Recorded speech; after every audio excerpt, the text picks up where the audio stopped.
নমস্কার বন্ধুরা, এই চ্যানেলে আরেকটি পর্বে তোমাদের সবাইকে স্বাগত। তো বন্ধুরা, তোমরা কেমন আছো? আশা করি দেশ কিংবা দেশের বাইরে যে যেখান থেকে আমার এই ভিডিওটা দেখছো তারা সবাই ভালো আছো এবং সুস্থ আছো। তো বন্ধুরা, প্রতিদিনের কাজগুলো যদি কিছু টিপস ফলো করে কাজ করি আমরা, তাহলে কিন্তু সংসারে কিছুটা আয়ও হয় এবং নিজেদের জন্য কিছুটা সময়ও বের করতে পারি। তো তারই কিছু জানা অজানা টিপস নিয়ে চলে এসেছি। তো চলো বন্ধুরা, দেরি না করে টিপসগুলো দেখে ফেলি এবং টিপসগুলো কেমন লাগে অবশ্যই কমেন্ট করে জানিয়ে দিও। বন্ধুরা, আমরা এই ধরনের সিরাপগুলো যখন খাই বা বাচ্চাদেরকে খাওয়াই, তখন কি হয়, এই ধরনের সিরাপগুলো দিয়ে যতই আমরা পরিষ্কার করে রাখার চেষ্টা করি না কেন, তখন কিন্তু সিরাপগুলো খাওয়ার পর মুখটা লাগানোর পর এদিক দিয়ে কিন্তু গা বেয়ে পড়তে থাকে। গা বেয়ে পড়লে কিন্তু তখন কিন্তু আমাদের বোতলটা একদমই ধরতে ভালো লাগে না, যতই চেষ্টা করি না কেন পরিষ্কার করে রাখার জন্য। তো দেখো, আমি কিন্তু পরিষ্কার করে রেখেছিলাম, তারপরেও কিন্তু গা বেয়ে মুখের ভিতরে যেগুলো তো ছিল যেগুলো, সেগুলো কিন্তু গা বেয়ে পড়ে গিয়ে কিন্তু আবার দেখো সিরাপটার মধ্যে লেগেছিল। তো দেখতেই পাচ্ছ কালার হয়ে গেল। তো এরকম করে লেগে থাকলে কিন্তু বোতলটা চিপচিপ করতে থাকে, ধরতে ইচ্ছে করে না একদমই।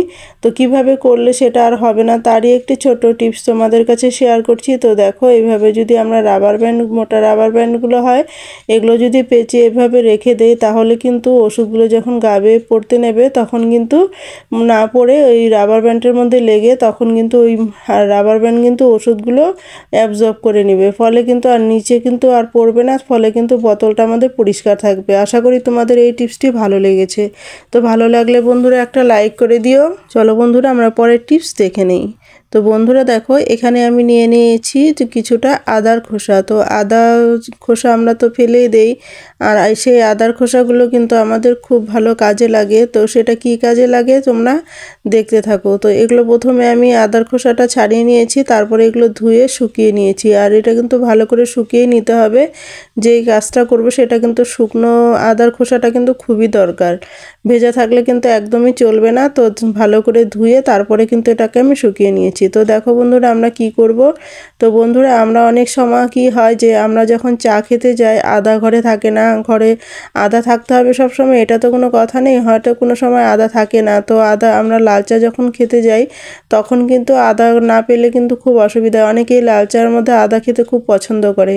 তো এভাবে যদি আমরা আদার খোসাটা এরকম করে চা পাতার সঙ্গে মিশিয়ে আলাদা করে একটু রেখে দেই, তাহলে কিন্তু যারা লাল চা খেতে ভালোবাসে তাদের জন্য কিন্তু খুব ভালো হবে। যখন খুশি তখন চা খেতে পারবে, কোনো রকম এক্সট্রা করে আদা আর দেওয়ার কোনো প্রয়োজন পড়বে না। আদা কিন্তু যদি ঘরে নাও থাকে কোনো রকমই অসুবিধা হবে না। আশা করি এই টিপসটি তোমাদের অনেক বেশি কাজে লেগেছে এবং ভালো লেগেছে। তো বন্ধুরা, ভালো লেগে থাকলে একটা লাইক করে দিও, আর বন্ধুবান্ধবদের কাছে শেয়ার করতে বন্ধুরা একদমই ভুলো না কিন্তু। তো তোমরা কে কোথা থেকে আমার এই ভিডিওটা দেখছো তা কমেন্ট করে অবশ্যই জানিয়ে দিও, তাহলে আমি বুঝতে পারবো দেশের কোন কোন জায়গায় আমার ভিডিওটা পৌঁছেছে। তো চলো বন্ধুরা, আমরা পরবর্তী টিপসটা দেখে নিই। বন্ধুরা, আমরা মেয়েরা কিন্তু আংটি পরতে খুবই ভালোবাসি এবং সাজতে কিন্তু খুবই ভালোবাসি। তো কিন্তু আংটি যখন আমরা পরবো, তখন যদি আংটিটা বড় হয়ে যায় তখন কিন্তু আমাদের খুব অশান্তি হয়, কেননা আংটিটা কিন্তু আর পরা যায় না।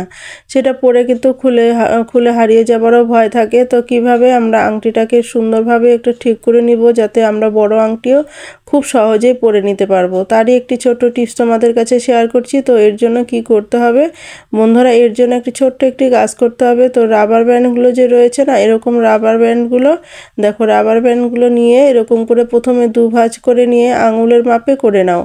আঙুলের মাপে করে নিয়ে তারপর আঙুলের মধ্যে ঢুকিয়ে নাও।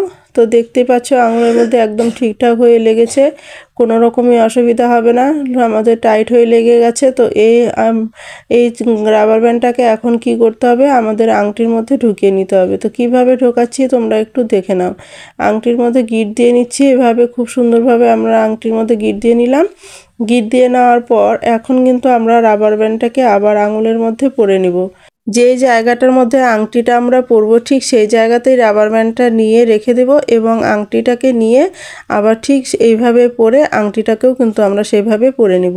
পরে নিলে কি হবে, আমাদের রাবার ব্যান্ডের উপরেই তো আংটিটা পড়ে যাবে, তখন পরলে পরে কিন্তু আর রাবার ব্যান্ডটাকে দেখা যাবে না, দেখতে একদমই খারাপ লাগবে না, বোঝাও যাবে না যে আমরা এখানে একটা রাবার ব্যান্ড পেঁচিয়েছি।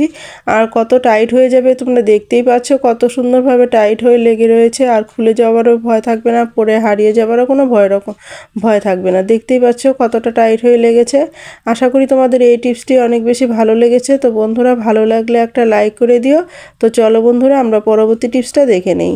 তো বন্ধুরা এখানে আমরা দেখো যখন আমাদের হাতের মধ্যে কোনো কারণবশত আঠা দিয়ে কাজ করতে গেলে হয়তো ফেভিকুইক হাতের মধ্যে লেগে গেল, তখন ফেভিকুইক তো উঠতেই চায় না, আঙুলটার থেকে ছাড়তেই চায় না, তখন কিন্তু আমাদের খুব সমস্যার মধ্যে পড়তে হয়, খুব টেনশনের মধ্যে পড়তে হয়। কিন্তু বন্ধুরা আজকের পর থেকে তোমাদের আর কোনো রকম টেনশন করতে হবে না। এরকম যে কোনো আঠা দিয়ে তোমরা কাজ করতে পারো। যখন আঠাটা লেগে যাবে তখন শুধুমাত্র একটি কাজ করতে হবে। কি কাজ করতে হবে? এরকম করে একটু লবণ নিয়ে নিতে হবে। তো লবণ নিয়ে দেখো যেই জায়গাটা আঠাটা লেগেছে ঠিক সেই জায়গাটাতে লবণটা যদি দিয়ে তারপর আস্তে আস্তে হাতটাকে একটু ঘষে নাও, তাহলেই কিন্তু আঠাটা কিন্তু একদম সেরে যাবে। আশা করি তোমাদের এই টিপসটি অনেক বেশি কাজে লেগেছে এবং ভালো লেগেছে। এক ফোঁটা কিন্তু আঠা আর গায়ে লেগে থাকবে না, আঙুলের মাথায় কিন্তু লেগে থাকবে না। খুব যে জায়গাটায় তোমার আঠা লাগবে সেই জায়গা থেকে কিন্তু আঠাটা উঠে যাবে। তো বন্ধুরা ভালো লাগলে একটা লাইক করে দিও। তো চলো বন্ধুরা আমরা পরবর্তী টিপসটা দেখে নেই। বন্ধুরা আমরা মিক্সার মেশিন তো সবাই ব্যবহার করি, আর মিক্সার মেশিন ব্যবহার করতে করতে কিছুদিন যাওয়ার পর মশলা পড়তে পড়তে এই জায়গাটার মধ্যে কিন্তু টাইট হয়ে লেগে যায়, ফলে টাইট হয়ে জাম হয়ে যায়। ফলে কি হয়, এটা কিন্তু ঘুরতে চায় না, খুব আস্তে আস্তে ঘুরতে থাকে, খুব টাইট হয়ে যায়। তো এটাকে আমরা খুব সহজেই কিন্তু ঘরোয়াভাবে ঠিক করে নিতে পারি। তো এটা যদি আমরা দোকানে নিয়ে যাই তাহলে কিন্তু আমাদের অনেক টাকাও খরচা হবে এবং কবে দেবে বা সেটাও কিন্তু ঠিকানা নেই, বা আমরা কখন যেতে পারবো সেটাও কিন্তু ঠিক ঠিকানা নেই। তো এটা যদি আমরা ঘরোয়া পদ্ধতিতে একটু ঠিক করে নিতে পারি, তো তারই একটি টিপস তোমাদের কাছে শেয়ার করছি। তো দেখো প্রথমে কি করতে হবে, প্রথমে একটা চামচের মধ্যে এরকম করে একটা শক্ত জিনিসের মধ্যে চামচ আমি নিচ্ছি বলে যে তোমাদের চামচ নিতে হবে সেটা কোনো কথা নেই। তোমরা যে কোনো শক্ত জিনিসের মধ্যে একটু চিকন দেখে নিয়ে তা কাপড়ে পেঁচিয়ে তারপর তোমরা যদি এরকম করে একটু পরিষ্কার করে নাও, গোড়ার দিকটা পরিষ্কার করে নাও, তাহলে কিন্তু গোড়াতে যে নোংরাটা রয়েছে, মশলাটা পড়ে জাম হয়ে রয়েছে, সেই মশলাটাকে তো কিছুটা হলেও ছেড়ে যাবে, পরিষ্কার হয়ে যাবে। আর এটা যদি মাঝে মধ্যে পরিষ্কার না করি তাহলে কিন্তু এটা কিন্তু অনেক দিন নোংরা পড়ে কিন্তু একদমই আর ঘুরবে না, ফলে কিন্তু আমাদের মশলা করা একদমই বন্ধ হয়ে যাবে। আর এখন তো মিক্সিতে মশলা না করতে পারলে কিন্তু আমাদের রান্না বান্না বন্ধ হয়ে যাওয়ারই অবস্থা হয়ে যায়, যেহেতু আমাদের মিক্সিতে অভ্যাসও হয়ে গেছে একটা। তো দেখো এরকম যাতে না হয়, তো সেই জন্যই আমাদের কিন্তু মাঝে মধ্যেই এটাকে পরিষ্কার করে নিতে হবে। তো বন্ধুরা আমরা পরিষ্কার করতে করতে চলো আমরা কোথা থেকে আমার এই ভিডিওটা দেখছো তা কমেন্ট করে জানিয়ে দাও, তাহলে আমি কমেন্টের রিপ্লাইটা ভালো করে দিতে পারবো এবং বুঝতে পারবো যে দেশের কোন কোন জায়গায় আমার বন্ধুরা রয়েছে। তো দেখো বন্ধুরা তারপর কি করতে হবে, মুছে এটার মধ্যে একটু নারকেল তেল দিয়ে দিতে হবে।